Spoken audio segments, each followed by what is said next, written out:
My name is in the School of Architecture and Design. This is, I think, the second of the seminars in the Design Futures Lab of the School of Media and Communications. And it's great to have Dr Stuart Candy giving a presentation today to you. That will be followed by a response from Neil Haslam, the coordinator of the Design Futures Lab.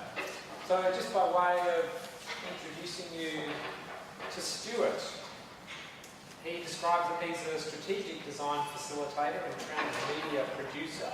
He's currently incoming assistant professor in the Strategic Foresight and Innovation program in the Faculty of Design at OCAD University, Toronto. Previously, he was the in-house futurist for RMIT, based in Melbourne, around the corner, and before that in San Francisco, where he also created the Strategic Foresight elective for the Design MBA program at the Californian College of the Arts. He was appointed the first research fellow of the Long Now Foundation in 2006. It's great that Stuart's presenting about the relationship between the future and design. He describes how the future might be everything that hasn't happened yet, and that futures might involve the rigorous application of history and imagination to inform wiser decisions today. He's got a really diverse background, and I'm really fascinated by expecting to hear him elaborate on how we might feel tomorrow. So thank you very much for accepting that invitation, and we wish you well on your journey from Melbourne to Canada for your next phase, and look forward to your presentation. Thanks, Nick. Over to you. Cheers. Hello, everyone. Well, this podium is quite presidential, isn't it? And a little bit... anyway, we'll see what we can do. So thank you for that kind introduction, and thank you all for being here. Let's get on with the show. So I want to begin with a couple of tidbits out of the public discourse. Let's start with this.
Let's go fishing.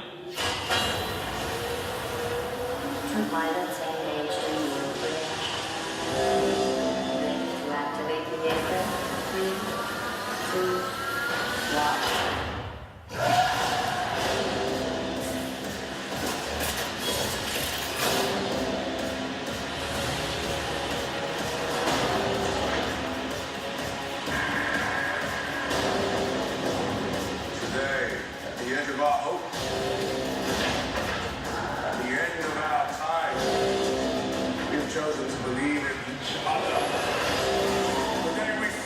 Monsters that are at our door. Today we are canceling the apocalypse.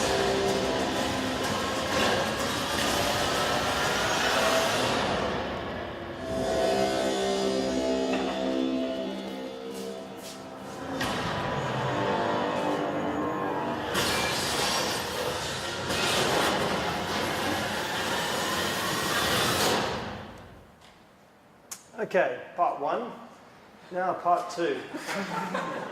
Advice an election be held on Saturday the 7th of September.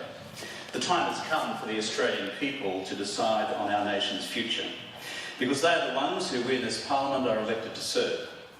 Ours is a truly great country. Nobody should ever talk this country down. Around the world, we are seen as one of the best countries on the planet. Blessed with a strong economy, a hard-working, talented and creative people. And a people who never surrender their deep sense of a fair go for all.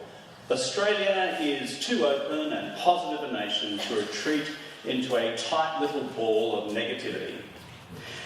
This election will be about who the Australian people trust to best lead them through the difficult new economic challenges which now lie ahead. So this election will be about who the Australian people best judge to get the balance right, by keeping our economy strong while at the same time protecting jobs, ensuring we have fair wages and fair conditions, continuing to invest in health and education, and above all, ensuring there's a fair go for all. Okay. Did anybody spot the difference between the two clips? There's probably a slightly over-elaborate way to make a fairly simple point, which is that on the one hand, we have these highly elaborate, deeply emotive, almost over-imagined technocratic futures laid out before us for 20 bucks a pop down at the local cinema. And on the other hand, we have an utterly under-imagined, rhetorically dull, and frankly, civically empty, for the most part, public discourse about the future, which constitutes our pre-election conversation. And I find that an interesting and troubling contradiction. I looked up the costs, actually, the relative costs of the two enterprises. Pacific Rim, which I saw a couple of weeks ago in Sydney, I had a spare evening and I wanted to turn my brain off, so I went and watched it. It cost an estimated $180 million to make. The last two Australian elections have both, according to the Australian Electoral Commission, cost about 160 million Australian dollars to make. So on the same order of magnitude for these two quite different enterprises. Now, I'm being a little bit unfair when I sort of say, did you spot the difference? You know, and to make such a direct comparison of two such vastly different elements of public discourse. But I don't think it's so unfair that we can't persist with a little bit and see what we might learn. Because I would suggest that part of the problem that we have at the moment is that our public basis for public imagination is massively underinvested in.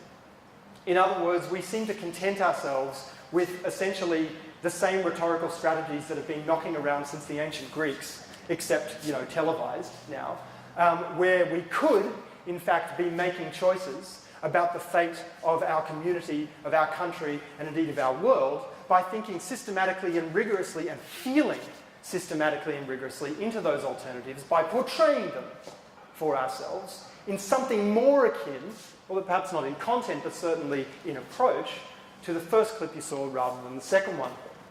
So that's kind of an opening salvo in the argument that I want to put to you, really for the sake of discussion, which I hope we'll have plenty of time for towards the end, which is that we have an opportunity, but are currently not seizing that opportunity, to simulate for ourselves the worlds that we are choosing among in our political processes, and indeed in our industrial and material processes, and the sorts of things that I don't know what kinds of designers we have in this room, but whatever corner of the world it is that you design for, my argument is essentially that you are futuring that piece of the world. So you might as well do it in as systematic as well as creatively open to its various possible manifestations way that you can. All right, so that doesn't seem to be working.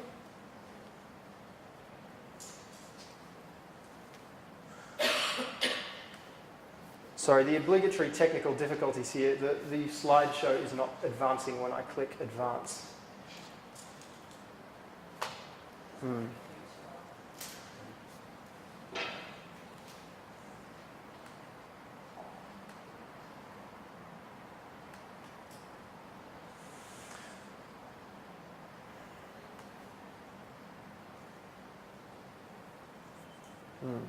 Okay, well, I'll just do it this way for now. So this talk has three parts. The first one is to lay out briefly the problem opportunity that I suggest we pay our attention to. The second is to provide an overview of a method for addressing it. And the third is to demonstrate through a number of sort of brief glimpses of previous cases, how that method looks in action.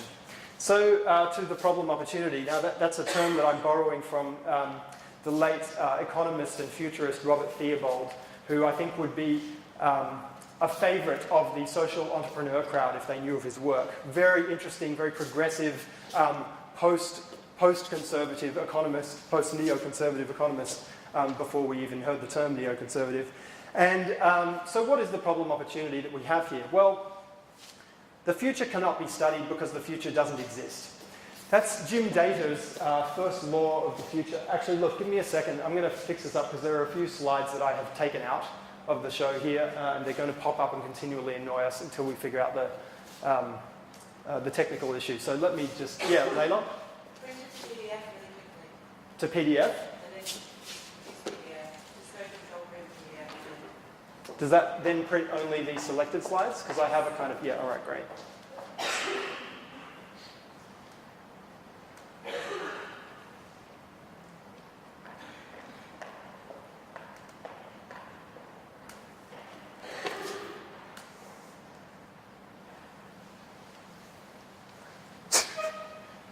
Oh my God, there's a million slides! Many of these were only going to be on the screen for half a second, so please don't lynch me. Okay. Make my full screen. Yeah. No, view full screen. Looking for full screen. Down the bottom. That's it. Thank you. Yay! All right. Little did I realize that I would learn so much about PowerPoint in the first few minutes of this presentation. So, okay, the problem opportunity, which is how do people imagine the future? Well, we have difficulty because the future doesn't actually exist. So we don't have an objective referent out there to examine. We are essentially left to resort to the images of the future that circulate in our imaginations and in externalized sort of shareable form in our culture, as in the first clip that you saw there. So images of the future are the essence of the or the substance of what we examine. And of course, you know, I happen to be a bit of a movie freak, so I often look at films when I'm thinking about where images of the future come from. The difficulty that we have in being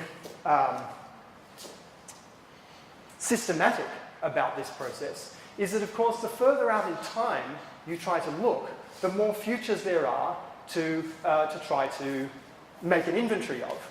And it's essentially impossible to be exhaustive about that, as we'll see shortly. So this is another sort of very simple, I guess, diagram to think with about the change process that a lot of people seem to find useful. If you look at that, the apex on the far left as being the present moment, and it's a point, because the present is a moment of pure actuality and zero potential. In other words, you can't change this moment as of this moment. All such possibilities lie in the future. So if we say that time is ticking as the diagram expands to the right, then the possibilities multiply. Now, if we see the edges of the cone as being the bounds of possibility space, then probable and preferable futures are both smaller subsets within that possibility space. And I've put preferable at the edge there because I think frequently the question about whether the future that we would like to see happen is actually possible, whether the system as it is will yield up our desires to us the way we would like. I think that's one of the most sort of interestingly contestable parts of this whole conversation. But nevertheless, the point is that once you systematize an examination of the possible, probable, and preferable, you can be a lot more, well, you have the beginnings of a shared vocabulary. So this is sort of day one in Futures 101, if you like. And to think systematically about the possible and probable and preferable, futurists use a range of tools. And those tools, I know that there are a number of people in the audience who know about these. I'm not assuming, though, a depth of familiarity with the methodological toolkit of the futurists. This is just a handful of them.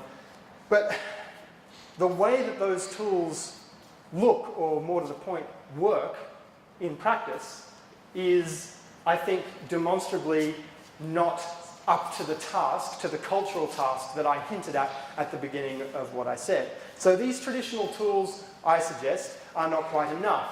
And the most sort of powerful example of the inadequacy that I'm pointing to here comes from the international, that I'm aware of, comes from the International Panel on Climate Change's emissions scenarios. Now, these emissions scenarios were produced in 2000, and they look 100 years out. They haven't been, new scenarios have not yet been released, although I believe some are on the horizon. And this comes from the Summary for Policymakers that the IPCC, the world's peak body for climate change science, that the IPCC have produced to try to get the world's decision makers to take climate change seriously. This is what they're showing them. There's four sort of cones with different kinds of sensitivity analyses about the range of emissions that might eventuate under each of those different assumptions. Bearing in mind, actually, that they have systematically removed extreme scenarios from the picture because they want to be responsible and conservative in the information that they put out. And this is the textual counterpart to the same thing, okay? So it's the excerpt of the IPCC's summary of how climate change could affect the world over the next 100 years, what they give to policymakers around the world, prime ministers, presidents, heads of policy units, to try to get them to take it seriously. And meanwhile, this is what reality looks like when climate change-like events actually hit on the ground. This is what people's lives are like. Obviously, this is from Hurricane Katrina. There are more recent and equally devastating examples from all over the world. But the point is that even a dry text, the usual and preferred format for scenario communication over the last several decades of futures practice, even a dry text is an experience. It's just not a very interesting one. It's just not one that is likely to catalyze the sort of political and personal change that would be needed in order for climate change to be taken seriously by policymakers and others. So if we want to anticipate effectively, then we need to diversify as well as deepen our engagement with images of the future. And the future, as I've sort of suggested, is an aspect of awareness in the present. It's actually a dimension of our imaginations, even though for the purposes of the diagram, it was made it look as if it's something out there to be examined the same way that, phenomenologically, the stuff that science is interested in is out there, or appears to be. Actually, the future is a dimension of our imagining. So, which makes it sort of a fundamentally tricky and slippery thing to deal with. I've said here that it's sort of a fundamentally contested space. And yet it's one that we so easily give up. When we talk about the future, what images come to mind for you? And where do they come from?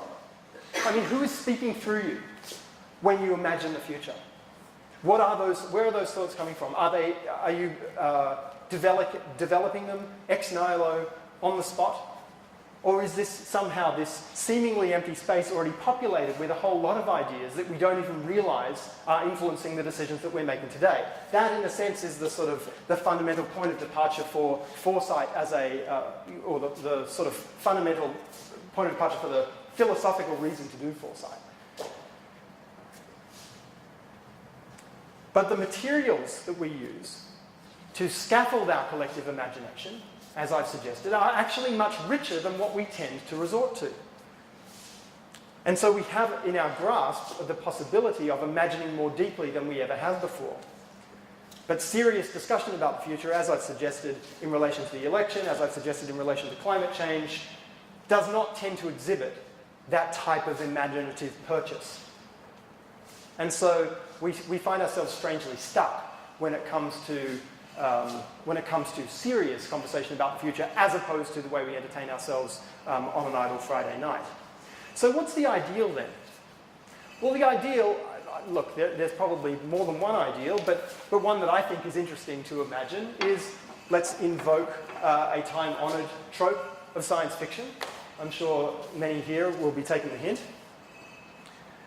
Let's imagine that in approaching this challenge of imagining possible worlds, that we could just hop into a time machine and visit these places and look around and try to get a grip on how they operate, and then come back to the present and make decisions according to what we now understand far more deeply from having experienced it. That, in a way, would be the ideal if we wanted to sort of grapple with future places as real historical heterotopias.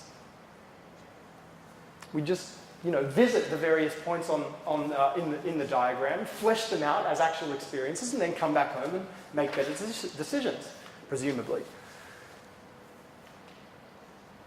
So, and the purpose, of course, is to make preferable futures more probable, if I didn't underline that a moment ago. So there's our time machine, but the time machine we need is actually here, right? It's not a literal time machine in the sense that Marty McFly tantalizes us with, but it is a capacity for co-imagining and visiting different configurations for how societies and our organisations and our industries and our cities can work, and integrating those into public culture so that we can make better decisions on the basis of them. So I think what's needed, and this is sort of rounding off the part one about the point here of the problem opportunity around imagining foresight, addressing foresight more experientially in a more grounded and sort of gut level way. I think that it actually, the opportunity sits at the intersection of foresight and design, and one of the ways that it manifests is experiential futures, which we'll dive into a bit more deeply in part 3. So part 2 is the method for actually thinking about this stuff. Now, I don't know what people's level of familiarity here is with foresight. So can I just get a show of hands? How many people have taken a class, even a single lesson, in foresight here before, or futures studies? Yep, okay, just a couple of you. Right, so we'll dwell on this no longer than necessary, but I want to give you the primer layer so you have a sense of where I'm coming from when I make the grander claims that I just did about how we can do this stuff differently. So rather than the method, I'll just call it a method. And we'll press on. So how do we break away into these new vistas of possibility? Well, I think there are 3 dimensions to take into account here. The first dimension is that of difference. So at a deep level, I think psychologically, even sort of physiologically, we expect the future to sort of to somehow resemble the present. And I think that that's because our body-mind systems evolved in times of much less rapid change. So in other words, we're not used to, yes, for the last several generations, certainly within our lifetimes, we're accustomed, or so we think, to dealing with rapid change. But I think that the human body and our cultures did not evolve in circumstances comparable to what we see today. And those extraneous slides did find their way into the PDF. So one of the ways that you can deploy or kind of make use of this insight about the fact that the future is going to be different from the, or in order to sort of meaningfully address it, we need to imagine futures as being substantially different from the present. This is what kind of a point of departure for one of the major tools of foresight, which is called the S-curve. It's essentially the pattern of diffusion of any technology or any change. It starts slow, it picks up, and then it tapers off. If you've read The Tipping Point, then you will have seen this thinking in action in that form. And it's the same pattern that applies to the spread of televisions and radios and iPads, and also the growth of yeast inside a beer brewing container. All of those things have the same pattern. And so, of course, the trick is that there are far more candidate changes than ones that will actually become fully blown trends. So the difficulty that anybody sort of attempting to future spot systematically has is that there are far more possible changes that can occur than that eventually will. So there's a little bit of a a flavour of the difficulty that one encounters in thinking about that stuff. But the first dimension in our thought that needs to be present is for the future to be different meaningfully from the present that we're talking about, not just an amplified version of the present. The second dimension is diversity. Now you'll remember the cone shape that we started out with. Anybody here play chess? Couple? Anyone ever play chess? Like even once? Okay, great. So good. I actually haven't played for years and years, but you'll recognise the chessboard, so that's a good start. Can I ask? The chess is 8 squares by 8. You've got 16 pieces on each side. When you're opening the game, how many possible moves can you make? That's a good guess. It's more than that, though. Anyone else? No, the answer is 20. So you've got 8 pawns. You can move them either 1 or 2 squares. So that's 16. And then you've got the 2 knights, and they can both go in either of 2 directions. So that's another 4. So there's 20 possible configurations, right, that a chessboard can have after you've made one move. So how many possible moves does your opponent have available to them when they reply to your opener? Yeah, exactly. So if there's 20 moves that you can make and they can make 20 and reply, then how many possible configurations of a chessboard are there after one move apiece? 400. Thank you. Starting to worry that, yeah, I know this is not a room full of engineers, but yes, 400 is the correct answer. 400 different positions that the chessboard can assume. How many do you think after 2 moves apiece? Anybody want to have a guess? Exponential is a word. We're looking for a number. Tens of thousands. Yes, tens of thousands is correct. The exact answer is 72,084 after 2 moves apiece. After 3 moves apiece? Anyone? Millions? Millions is right. More than 9 million, actually. And you've each only moved 3 pieces. How about after 4 moves apiece?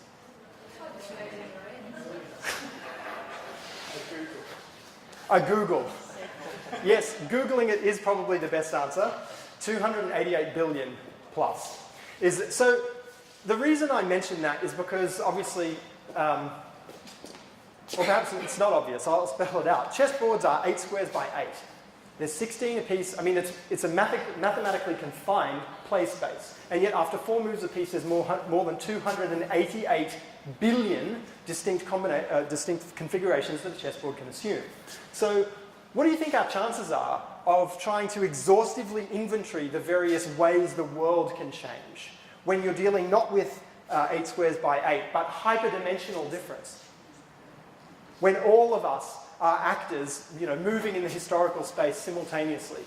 It's essentially mind-boggling. And I think, it's salutary to recognise that although, I've stuck this in 2 dimensions just to make it easier for us to get our heads around the fact that we're talking about an expanding possibility space over time, but really this blows out hyperdimensionally in terms of the variety and number of things that can take place in the future. And we're not going to be able to do that mathematically. So a corollary of that, of course, and this is worth spelling out because I think it does come into conflict with with the assumption of linearity that Western history encourages us to adopt, which is that any single image of the future, no matter how compelling it might be, is an incomplete picture. It's not just incomplete, it's not just a little bit incomplete, it's ludicrously incomplete. So the question is, how do we then maintain a plural forward view which takes account of the variety of possible worlds that we could be moving into without being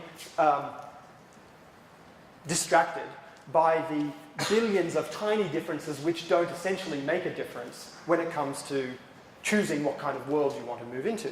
Well, this is where the art of the futurist sort of kicks in.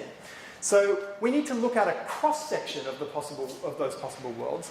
The question then becomes, well, how do you generate a meaningful, or what's the most useful cross-section that you should be looking at for any given purpose? So very briefly, I'm going to describe one way of generating scenarios that I think does provide a meaningful generative protocol for producing a cross-section of stories that are meaningfully different from the present as well as from each other. So Jim Data, who founded and runs the Hawaii Research Center for Futures Studies and the Futures program where I did my doctorate, he noticed in the 1970s, basically starting teaching this stuff when it didn't even have a name, but in the late 60s and early 70s, dealing with thousands of groups, there weren't any formal methods for this stuff yet, but he noticed, after dealing with lots and lots of different people in consulting contexts, in classrooms around the United States and elsewhere, that there were actually only a finite number of plot lines. And that if you could boil those down, then you'd have the makings of a sort of a narratological theory, if you like. He never uses words that long. He's very audience friendly in that way. I'm probably less so. But these four archetypes, or generic images of the future, in a way, carve up that possibility space into four zones. And I wouldn't suggest that they are mutually exclusive, but I think they are a really interesting and useful way of understanding what's out in the futurescape. So the first one is a story of growth. Continuation of population growth. Continuation of production, of consumption, of all of the trends that we have become accustomed to, at least since the dawn of the Industrial Revolution. There are many, many variations, but this is one theme. A second theme, which began to emerge with a vengeance in the early 1970s with the birth of the environmentalist movement, is collapse.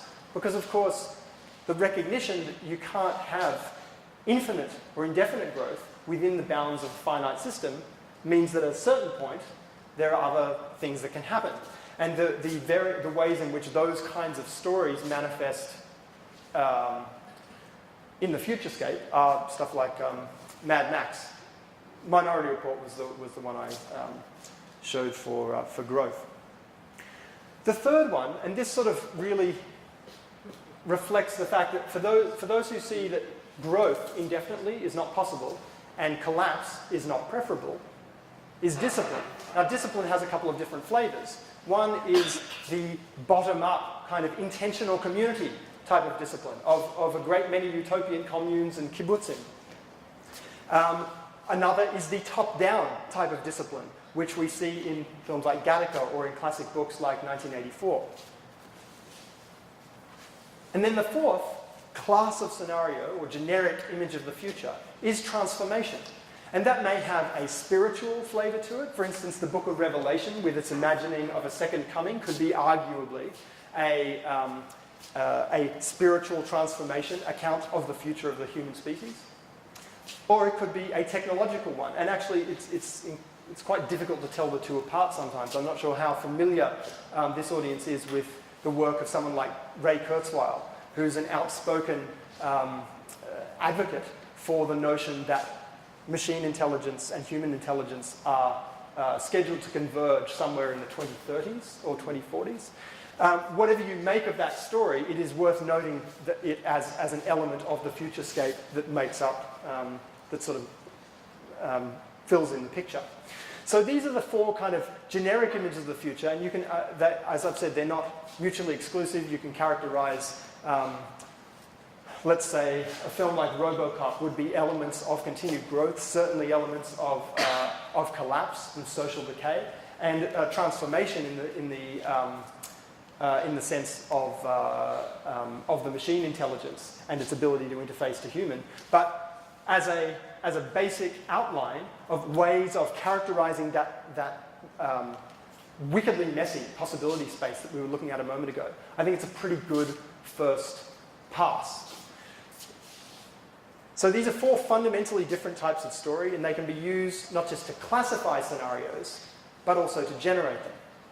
And this endeavor generally, I think, has a resonance with my favorite sort of characterization of the field of futures studies, which comes from the Indian scholar Ashish Nandi, who says that futures are basically a game of dissenting visions. So in his understanding, remember where we are here, we're looking at at diversity as a necessary attribute of the thinking of good thinking about the future, and he's basically saying there that the need is to constantly overturn the certitudes and the tendency to converge on a single hegemonic accepted future, because there are always multiple possibilities open, but we need to actually identify them and seize them in order for them to be activated. So that's diversity, the second dimension that we wanted to talk about. The future is always multiple potentials, not just one. Okay, now the third dimension and the final one for the time being is depth. Because of course every possible change has all sorts of implications, and engaging those implications in a level of depth that makes them actually useful and kind of tractable insights is extremely important. But what I mean in particular in relation to depth is the representation of these futures with something approaching realism, which might seem a bit contradictory when we're talking about the contents of our brains. But you'll know what I mean when I refer to the increasing realism of our depictions of the futures, and say Pacific Rim, which was set in about 10 years' time, I think the bulk of the movie. And it is just one instance of a whole class of films which I think bespeak the coming of age of a technology of imagination that we've been working on for some time. I'm not just talking about film, which is a bit over a century old, but coming up to 120 years, I think. But computer-generated imagery, photorealistic depictions of things that up until that point were only inside our heads, I think is an extremely significant moment in the history of imagination. And we need to bring that kind of imaginal technology to bear on these more serious agendas, so that we can think and feel through the implications of the various choices that we make before we make them. So those are the three dimensions in kind of comprising what I think of as 3D foresight: difference, diversity, and depth. And when you add them all together, what you get is actually a fourth dimension, which is design. Because, to be more specific about it, the design of futures. Because we do have the capacity to make choices between richly imagined alternative worlds. The mechanisms by which we do that, of course, take us into a whole conversation about political system design, which is what the program in Hawaii has always been about. It's actually in the Department of Political Science. And I think that's a conversation worth having. But just from a sheer sort of conceptual standpoint, the intersection of design and futures asks us, really, to imagine how we can imagine better. And I think that here we have the beginnings of an answer to that we can co-design these possibilities and bring the best of them into reality. So, part three. Part three is the demonstration of how some of this stuff has been done before. And so I wanted to begin with the first project I was involved in, which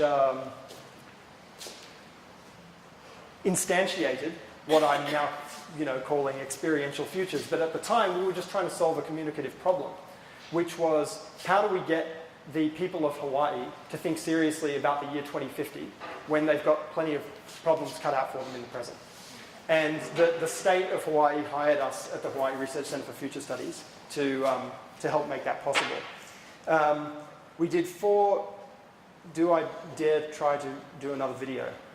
We have... How much longer do we have? Okay.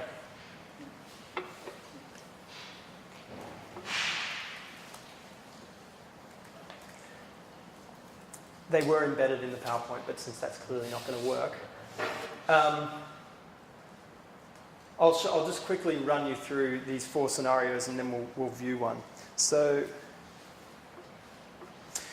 this was a continued growth scenario, and the way we instantiated it or dramatized it there were 550 people at the kickoff event for Hawaii 2050, which was meant to culminate months down the track in developing a state sustainability plan. And at that kickoff, we immersed the 550 attendees into 4 different versions of Hawaii in the year 2050. This version was dramatized via a debate between 2 candidates in the election for governor in the year 2050. Both the candidates are corporations, because in this world, corporate personhood has been extended to the point where companies are running for office, they're regularly beating the pants off individual people. And the governor for 2 terms already is a utilities company called Aloha Nuclear and Water. And the emerging challenger on the left there is called Kobayashi Virtual Concern, which we imagined as kind of a cross between Sony and Second Life, which was quite a big deal in 2006 when we did this initial intervention. The second room was a post-collapse future. When people walked in, they were ushered into rows by uniformed guards. And the uniforms were camo, but at a second glance, you realized that they were actually aloha print as well. So ferns, hibiscuses, but in camouflage colors. The people in the room watched a video about the history of Hawaii from prior to European contact until just a year or two before 2050. And it turned out that there had been a global economic meltdown. Not a downturn, not a hiccup, but the shit hitting the fan. And so these people in the room are being naturalized as citizens of the Democratic Kingdom of Hawaii, which is in fact not particularly democratic and probably not even a kingdom. It's actually the rump of the US military, which reinstated the deposed Hawaiian monarchy in order to retain a veneer of local legitimacy and acceptability against the backdrop of what is presumably chaos elsewhere in the world, although of course you don't get to see elsewhere in the world from within that room. The third room was was based on a facility which we made up called the Honolulu Ahupua'a Civic Education Center. And the Ahupua'a, these are all sort of, cultural references that make instant sense in those locations. It takes more explaining in this, at a remove. But the Ahupua'a was traditionally the unit of governance, which was the watershed. So in other words, the polity and the ecology were unified prior to European contact. And in this future, that is again the case. The people in the room have been selected at random, like jury duty. But in this case, they're not serving on a jury. They are required to undertake basic training in ecological skill sets like making clothing out of hemp and producing biofuel from algae. And the fourth room was a facility called MBED, the Mind Body Enhancement Depot. And these guys in the lab coats are explaining that the World Council has been monitoring the Global Happiness Index, and pre-mods, regular flesh and blood humans, are an underclass. They're dragging down the averages, they're making everybody miserable, and so there's essentially a worldwide welfare state program to bring that underprivileged group up to par. So these guys are outlining an array of bodily and mental enhancements that the people in the room can choose from in order to get up to speed with the rest of society. So I'll just show you a quick clip from that video.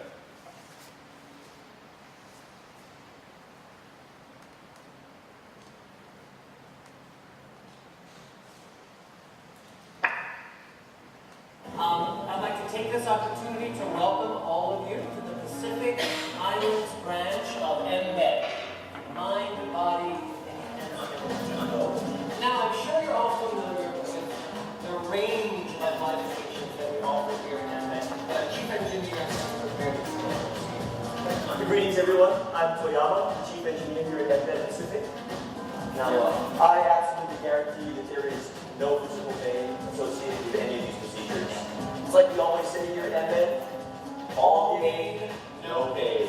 I realize that a lot of naturals are apprehensive about getting their first mods.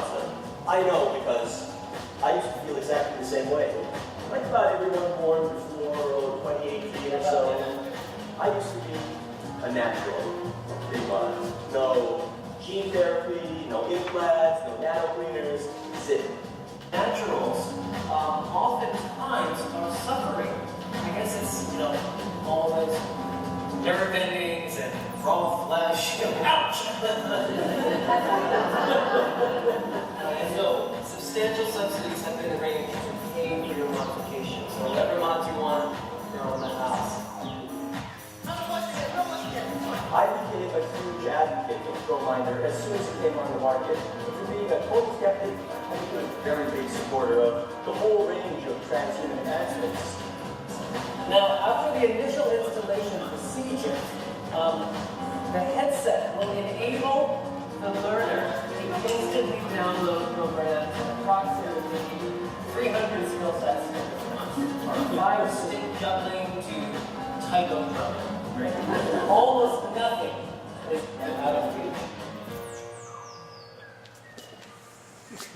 Okay, so bearing in mind that that was produced as an experience rather than as a video, the video's a little dodgy, but you get the idea what we were sort of trying to...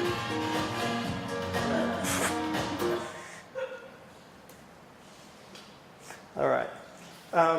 What we were trying to drive at. And so that began a whole stream of experiments in producing artifacts from the future, and in some cases leaving them lying around for people to find in their environment. We'd sent these postcards to the home addresses of Hawaii's most powerful people. We could get our, well, yeah, so they would arrive Monday, Tuesday, Wednesday, Thursday without any explanation, no return address, just missives from the future for them to consider over their cornflakes. We started doing installations of artifacts from the future in Chinatown, manifesting stories that were generated on the basis of discussions with proprietors of businesses and residents from that area. This one's about gentrification. This one is about what becomes of Chinatowns in a world where China is the geopolitical superpower. And this one is about a bird flu epidemic which took place in 2016. And all these various elements of the story were kind of spun off, like the detritus of history, but in advance. We've done, when I say we, I mean almost in all cases, I think here, Jake Dunnigan from Institute for the Future is my main collaborator on this, but this was during the Hawaii period. This series of objects from a Hawaii that had been closed to the outside for a century. And so the installed base of industrial artifacts and objects were repurposed by people because they obviously weren't receiving new imports. That's a hubcap that's been turned into a wok, you know, suggestive of this ingenious repurposing of the material baseline. We did a game for the Centers for Disease Control and Prevention. Well, they funded it. The state of Hawaii commissioned it. It was about pandemic, and then 6 weeks before we launched, there was an actual pandemic, which is a whole other story. So it was reworked as an emergent reality game rather than an alternate reality game, because the single biggest challenge prior to that was to get people into the headspace of imagining what it would be like if a pandemic were to arise. Once it did, that wasn't the main concern anymore. And this was from a project last year which we did in Phoenix, Arizona, which is notoriously one of the least sustainable cities in the world. It's about 4 million people. It's absolutely sprawling. And what you're seeing there are the remnants of ancient canals. The reason Phoenix is called Phoenix is because it's built on the ruins of an earlier civilization. That civilization was called the Hohokam, which means the people who vanished, because they vanished and the Native Americans who came after didn't know anything about them, except that they had this vast network of canals. We're not talking about little ditches, we're talking about well, probably something not unlike the cross-section of this room. You could fit 3 trucks side by side in these canals, and 500 miles of them spreading out around the Valley of the Sun. What we did last year as part of the Emerge Festival was created a transcultural symbol that was found in the archaeological record of a whole lot of disappeared cultures, including the Indus Valley civilization, the Anasazi, the Hohokam themselves, on Rapa Nui also, and the Nazca. All of these are civilizations. Some of them are treated in Jared Diamond's book, Collapse. But the idea was to suggest in a sort of playful and puzzling way that this transcultural symbol of imminent collapse that's on campus at ASU might be something for Phoenicians today to pay attention to. And when they walked outside after the presentation, they saw that it had appeared on the A mountain, Tempe Butte, which is visible from the campus. Anyway, so these are the various, I'll just explain one last one. This is from the California Academy of Sciences, which is the Science Museum in San Francisco. And in 2010, we produced an interactive exhibit that was intended to dramatize the history of plastic. Plastics only existed for 100 years. The growth curve that it has gone through is quite alarming. These are the cumulative quantities of plastic in the biosphere throughout that time. So there'd been about 60 million tons produced by 1910. 600 million, 10 times that, 50 years later. 6 billion, 10 times that again, another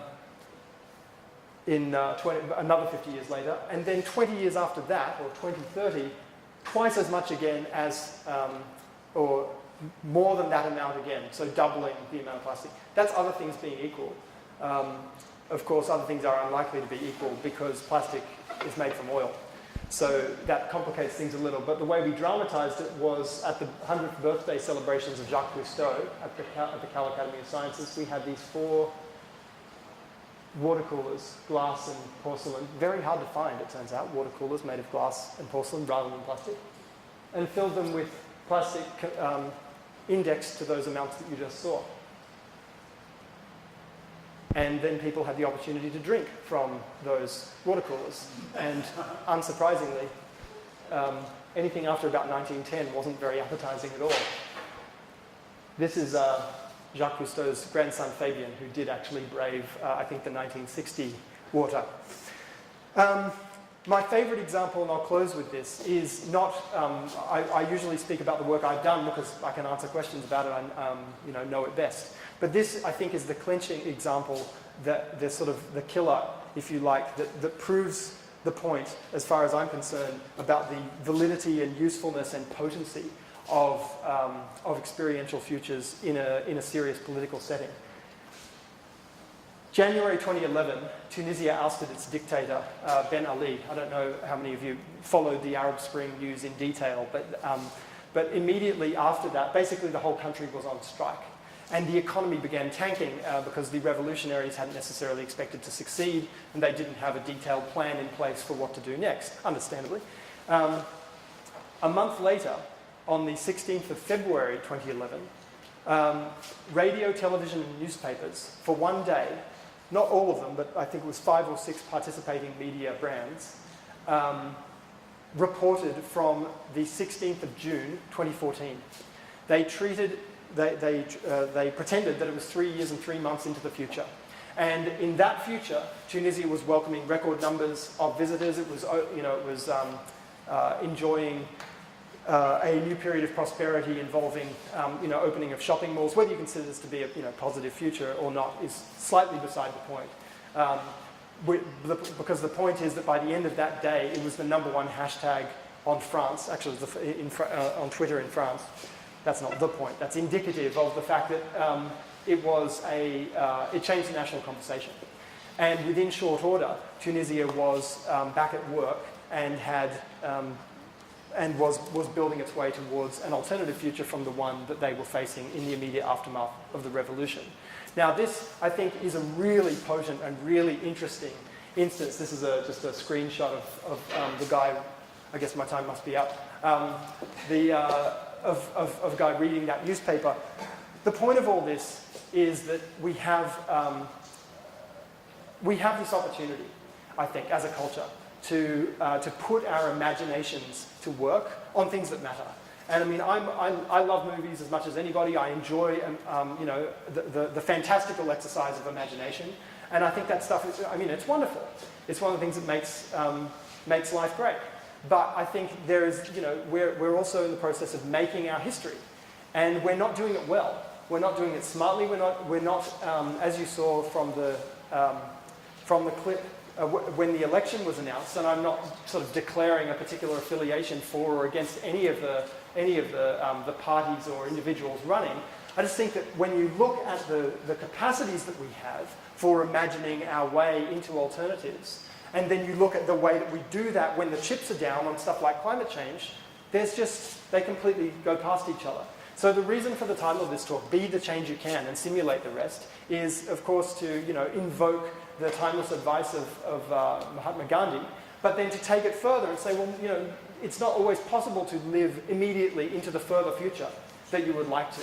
But we can collectively, and I think the design community in particular has an opportunity and in that sense a responsibility to explore in that vein. We can cast our imaginations further out than what is immediately in front of us as decision points, and in that way we can lay the groundwork for futures that we'd like to live in. Thanks.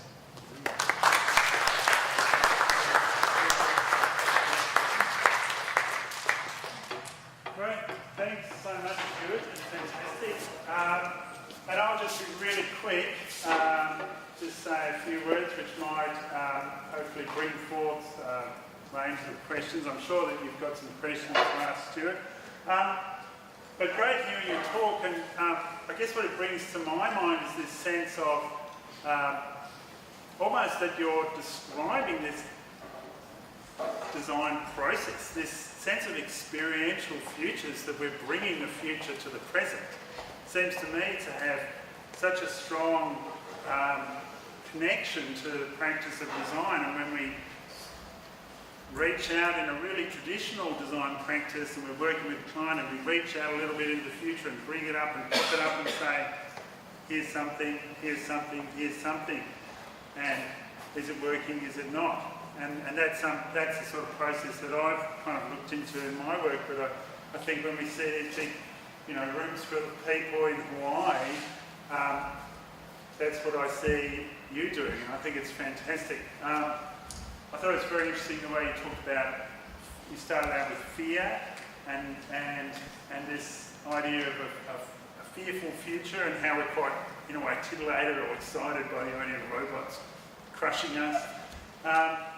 And then that fear of the election, this fear of the unknown. So I think that idea of what is known or what is knowable, and then what is unknown, and how is it possible for us to wrench the known from the unknowable, and how we go about that.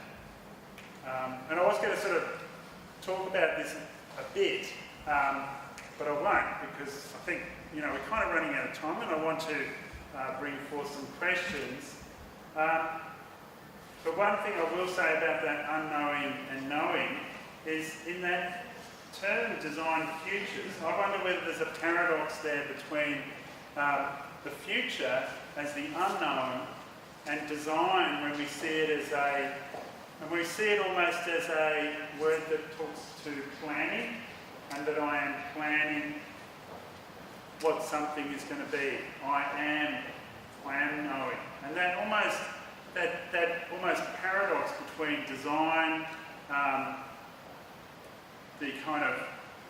and the designer as the person in a position of knowing, and the future, which is essentially unknown. If you see what I mean, that would be my question to you, whether when we think about design futures, we're actually dealing with a bit of a paradox, and it's based around a perception of the role of design, and the role of design as a move from, say, the existing to the preferred, and then who knows what that preferred is, whose place is it to know that preferred, in that sense. Whereas this other way, and I was quite interested when you had those rooms full of people, and it did connect back to the election and the sense of that we are all participants, and we all have an imagination that can be participating collaboratively in a co-design process of going into this unknown territory. Yeah. And so I suppose for me, I'd like your kind of response about design and designers and responsibilities inherent in that position we have between today and possible futures. Yeah. Thanks. Should I say? Yeah. And then we'll open it to questions. Oh, okay. All right, well, thanks, Neil. I mean, you said a lot just then. We could while away the afternoon unpicking that, but I'll be quick. So, when I speak about the responsibility that designers have, I'm really talking about the special case of what I see as a more generalized responsibility that humanity has. That comes as a result of being, of the kind of consciousness that we have. And it's just that designers are closer to the coalface in a way because they're, as a class or as a profession, working in materiality and making certain types of change happen. So they're sort of doing that on behalf of everybody in a sense. So yeah, I think there is a responsibility there, but I wouldn't want to make designers sort of seem like an anointed or chosen few. It's more like, a self-selected group who can be the hands of the rest of us in a certain way. And in that sense, the agents of a broader responsibility that we have to ourselves. As Walter Anderson, great writer, has written a bunch of really interesting books on quite diverse topics. He wrote a book in 1987 called To Govern Evolution, which is kind of on the curriculum in Hawaii. And his argument in the introduction, he says, asking whether humanity is ready to govern evolution is kind of like asking whether an adolescent boy or girl is ready for adulthood. It doesn't really matter whether they're ready. It's going to happen. And so, in a way, I think we have this responsibility to that which we are able to influence. About the paradox you mentioned. To me, experiential futures is interesting because it is paradoxical. Like, I think that might be a reason why it's territory that we haven't really become familiar with. You saw a few examples, and there are others, but it's as I've suggested, I think, an underdeveloped practice and one with a lot more to be done there. But the contradiction I'm interested in is that we're talking about imagination, stuff that, like I said, it doesn't have an objective external referent, and yet we're trying to manifest it concretely. Well, I think that's a really interesting contradiction, and when you bring knowledge into the picture, I think in some ways we're apt to be thrown off by talking about it in terms of knowledge, because I think our dominant understanding of knowledge tends to be scientific knowledge, which is verifiable, empirically, and that's simply not the case when it comes to the futures that I'm interested in. The more immediately possible stuff is important. That's where decisions are made, but they are not, unless they're made on the basis of a deeper, more different consideration of the range of possibilities. Then they'll be crap decisions, and that's like manifestly true. So I think that the more we play with and sort of rest in that contradiction of working in the present with imaginary materials, I think the better we'll get at creating. And that, in a sense, that's sort of the resolution. Hang on, if you let go of knowledge, it's sort of, in a scientific paradigm, it almost seems like you have nothing to stand on. But if you're interested in creation, in what it's possible to make, in the new truths you can manufacture, let's say, I don't mean that cynically, then there's a whole other way of orienting, which I think is admitted and privileged by frameworks like action learning that kind of disavow the idea of just knowing for its own sake, which is just, also manifestly not very, doesn't ring very true, even though a lot of people speak in those terms. Some questions? David first. Thank you for your presentation. Sorry. Please, sorry. Thank you for your presentation. It was quite interesting. I just have a question just regarding an aspect of the presentation, I suppose. We sort of just touched on it, but I'm not quite sure whether I've got the picture or not. I think Alvin Toffler spoke a lot, a long time ago, 40 years ago in his book Future Shock, about the fear of the future, or the fear of rapid change, and how that fear manifests itself in a sense of loss of history. And one of the challenges, I think, which is also at the end of your presentation you had some images of lost civilizations. In a way, that's our biggest fear, that we sort of might lose a whole chunk of our history and disappear altogether. And I'm just wondering how, as someone who's working in this area, trying to forecast the future, how do you balance that with trying to maintain some equilibrium with really the history that we have, so we don't lose that and somehow carry that into the future? Thanks for the question. I think it's a really good one, because often in focusing on the future, it can seem as if we're disregarding or jettisoning the past. And I certainly, I would be alarmed if that were an impression that you received from what I said today. I think actually Mick's opening remarks sort of situated this work, said or picked up on something that I said elsewhere, but not today, about the application of history as well as imagination, sort of in one breath. Because to me, doing futures work well it's grounded deeply in an understanding of history and of histories. Well, my first degree was in history, philosophy, and science. So although I've been involved in futures since before I went to university, part of my background, training, and interest is in history. So to me, history is, or futures, is about the application of history, but explicitly to the end of making better decisions prospectively. Now, I think a lot of historians characterize their work as being useful for that reason, but I think that I think it's also fair to say that that retrospective logic and prospective logic are quite different creatures, and understanding how things happen is not tantamount to knowing how they can happen in the future. I mean, it's an ingredient, it's an input, it's very important to look at, but it's not the only thing. And so I think that it's something that even though there are far more professional historians than professional futurists, I think it's something that history as a domain of inquiry hasn't particularly bedded down very well. And I think that's why futures has emerged, in a sense, to supplement it over the last 50 years. But anyway, I share your sense and concern that it needs to be a both and. Does that answer the question? Yeah, it does. Thanks. Just a flag. We also have some drinks and snacks to have outside, so we don't have to get everything out in the next 3 seconds. We can continue some conversation out there, but let's just have a couple more questions. Yeah? Yes, I could possibly talk about the future. I could think about tomorrow morning, but as a designer, I found the presentation very interesting. And so maybe you can talk to me a bit about the future, because I'm wondering about, I know a little bit about history, and I know about the lack of the edge cards using history, and there is no absolutes in history, necessarily truths.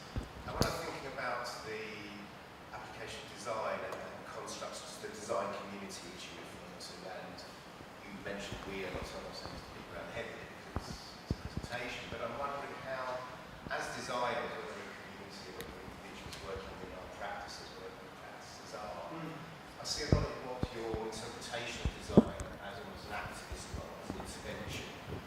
And I suppose I'm struggling with that as a working designer as to the role and choices that we as working designers have. Now I can make small choices, I can recycle paper, very minor decisions like that.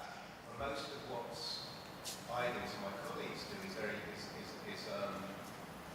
limited, and I'm just wondering in a grander scheme, an intervention or in a intervening in the future or in constructing the future, a lot of it seems to come down to power, and we have a certain amount of power. We have a kind of almost a mistress power within our relationship to clients and within our design role. And the kind of stuff that you've been doing, it's almost, to someone like me, it's quite a luxury. And I'm wondering, if you could expand a little bit more about that. I appreciate your design background, but if you could perhaps expand a little bit about that, would be quite helpful. Yeah, sure. Well, perhaps I didn't distinguish sufficiently between the different layers of scale that are operative in the work we're looking at here. I mean, the sort of the most grandiose framing of the argument kind of goes to the way our political systems work and the way that those ostensibly collective decisions about big picture things are made. And that, you know, that's not everybody's day-to-day lookout, whether they're a designer or anyone else. You know, I mean, that's a quite a different conversation in some ways from, you know, whether you recycle in your workshop or I mean, I don't know what kind of stuff you design. But I think, and I tried to touch on this earlier when I sort of said that whatever corner of the world you are designing for, you're sort of futuring for that thing. So whether it be teapots or chairs or buildings or cars or I mean, whatever, or even or whole industries or you know whatever it is that you're designing, as a designer and however you frame it to yourself, I'm inviting you to imagine at the same time that you are kind of selecting from among multiple possible pieces of a future. And I think framed in that way, that the design of anything can be a contribution to that bigger picture, to those bigger picture states that I'm invoking. I mean, it may be a luxury, or it may seem redundant, but I don't think it is absurd to suggest that that consumer packaged goods or the the companies that produce the electronics that I'm using, that they might want to think a little bit more about the futures that they are contributing to, not just with their objects, but with all of the unseen consequences of the way that those are made, humanly as well as materially.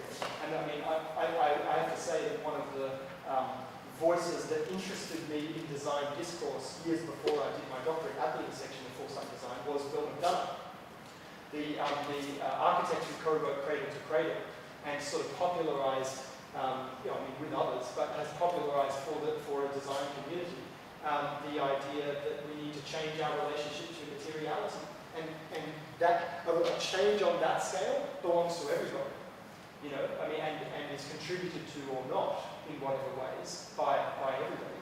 So there's no escape in a sense. But I take your point that it might seem a bit grand. I mean, I've just spent the last 3 years, until 2 weeks ago, I spent the last 3 years, working as a futurist within a design/engineering firm. And that company, Arrow, has as its tagline and as its mission, "We shape a better world." And it's really interesting how, some people within the organization sort of, think that might be a bit of a stretch, and some people find it inspiring. I'm one of the people who finds it inspiring, but only to the extent that we were able, to seriously live up to it instead of just say it while doing, stuff that might be essentially indistinguishable from other people who don't say that kind of thing, or don't think that they're working that way. But I think part of what interests me I take your point about the kind of presumed monolithic design community that may not exist, but I do think that there's part of what interests me and the way that I found a path from doing straight up futures work, mostly in the public sector, to working primarily with designers is actually that designers get this stuff and use it right away. I don't have to spend ages explaining to designers why it's important to think about the future plurally and how there are various alternatives for what you decide to manifest in whatever your practice is. They kind of get that. They may not have framed it for themselves that way, but I think the fact that it can be brought on board and seems to be useful, seems to connect the more immediate concerns of materiality to bigger concerns about shaping things in a particular way. There seems to be a resonance there. I'm conscious that we started a little late and now running a little over time, but there are drinks and some snacks outside. Presently, through my right ear, I can hear that it's raining quite substantially outside. So as much as I love riding in the rain, I think a good option could be to explore a conversation a little further with Stuart and each other just outside. But please join me in thanking